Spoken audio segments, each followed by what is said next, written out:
Part 4. You will hear a lecturer on a languages course talking about the impact of digital technology on Icelandic, the native language of Iceland. First, you have some time to look at questions 31 to 40.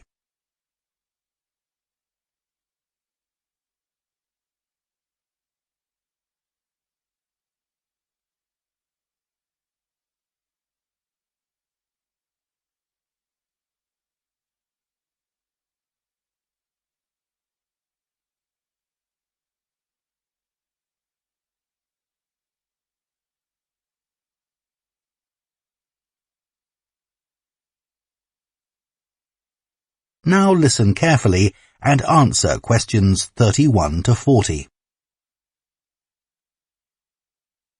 Right, everyone, let's make a start.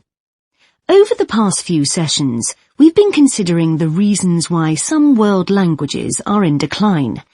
And today I'm going to introduce another factor that affects languages and the speakers of those languages, and that's technology, and in particular, digital technology. In order to illustrate its effect, I'm going to focus on the Icelandic language, which is spoken by around 321,000 people, most of whom live in Iceland, an island in the North Atlantic Ocean.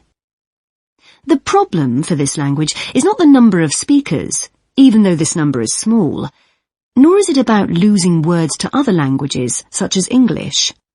In fact, the vocabulary of Icelandic is continually increasing, because when speakers need a new word for something, they tend to create one, rather than borrowing from another language.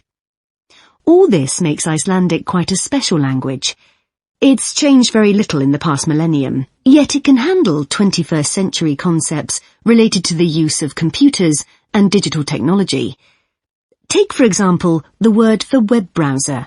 This is vafri in Icelandic, which comes from the verb to wander.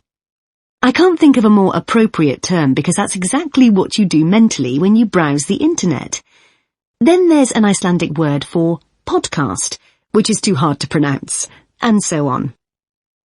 Icelandic, then, is alive and growing, and it's a big but, young Icelanders spend a great deal of time in the digital world, and this world is predominantly English. Think about smartphones. They didn't even exist until comparatively recently, but today young people use them all the time to read books, watch TV or films, play games, listen to music and so on.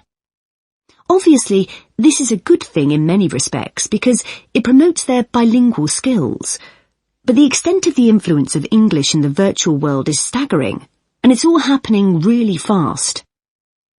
For their parents and grandparents, the change is less concerning because they already have their native speaker skills in Icelandic. But for young speakers, well, the outcome is a little troubling.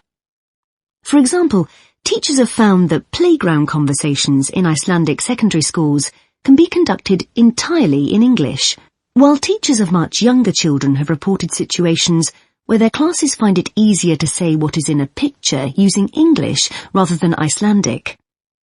The very real and worrying consequence of all this is that the young generation in Iceland is at risk of losing its mother tongue.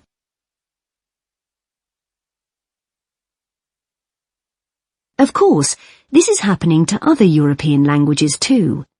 But while internet companies might be willing to offer, say, French options in their systems, it's much harder for them to justify the expense of doing the same for a language that has a population the size of a French town, such as Nice. The other drawback of Icelandic is the grammar, which is significantly more complex than in most languages. At the moment, the tech giants are simply not interested in tackling this. So, what is the Icelandic government doing about this? Well, large sums of money are being allocated to a language technology fund that it is hoped will lead to the development of Icelandic-sourced apps and other social media and digital systems. But clearly this is going to be an uphill struggle. On the positive side, they know that Icelandic is still the official language of education and government. It has survived for well over 1,000 years, and the experts predict that its future in this nation-state is sound and will continue to be so. However, there's no doubt that it's becoming an inevitable second choice in young people's lives. This raises important questions. When you consider how much of the past is tied up in a language, will young Icelanders lose their sense of their own identity? Another issue that concerns the government of Iceland is this. If children are learning two languages through different routes, neither of which they are fully fluent in, will they be able to express themselves properly? That is the end of Part 4. You now have 1 minute to check your answers to Part 4.